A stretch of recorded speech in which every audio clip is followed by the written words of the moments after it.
Honorable P. Wilson. Swing trends are noticed in the composition of the Supreme Court.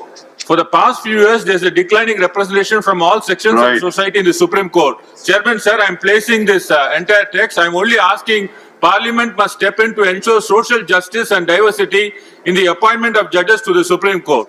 The Insolvency and Bankruptcy Code 2016 second. Mr. Wilson, you have 3 minutes.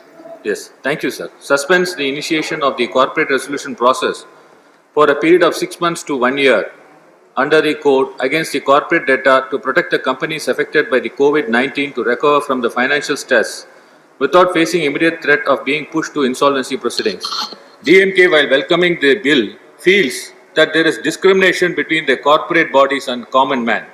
Honorable Finance Minister may kindly tell this House as to why similar treatment is not given to individuals, proprietorship entity and partnership firms who are kept in Part 3 of the IBC Code. While individual proprietorship and partnership will face insolvency proceedings during COVID-19 period, however, the corporate companies placed in Part 2 of the IBC Code alone will get the exemption. Is it not a discrimination? In the same code, why such differential treatment? Is this government only for corporate cronies? Madam, Reserve Bank of India ordered moratorium up to August 2020 to mitigate the burden of debt brought about by the disruption on account of COVID-19 pandemic and to ensure the continuity of viable business.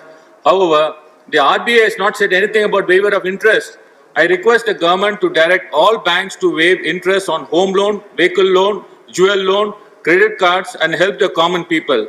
When under the IBC you freeze recovery up to 1 year for corporate companies, why not freeze repayment of all bank loans till the economy comes back to normalcy?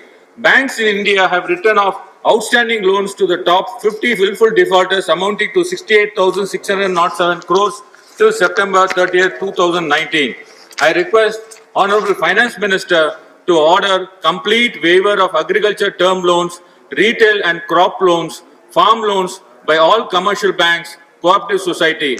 Dr. Kalaignar Karunanidhi, the then Chief Minister, when he took oath in 2006, by his first signature, he waived off all agriculture farm loans availed in cooperative society. I request Honorable Finance Minister to do the same. It's sad that a common man has to go to the court to seek waiver of interest and extension of moratorium, while corporate enjoys protection in the hands of the government.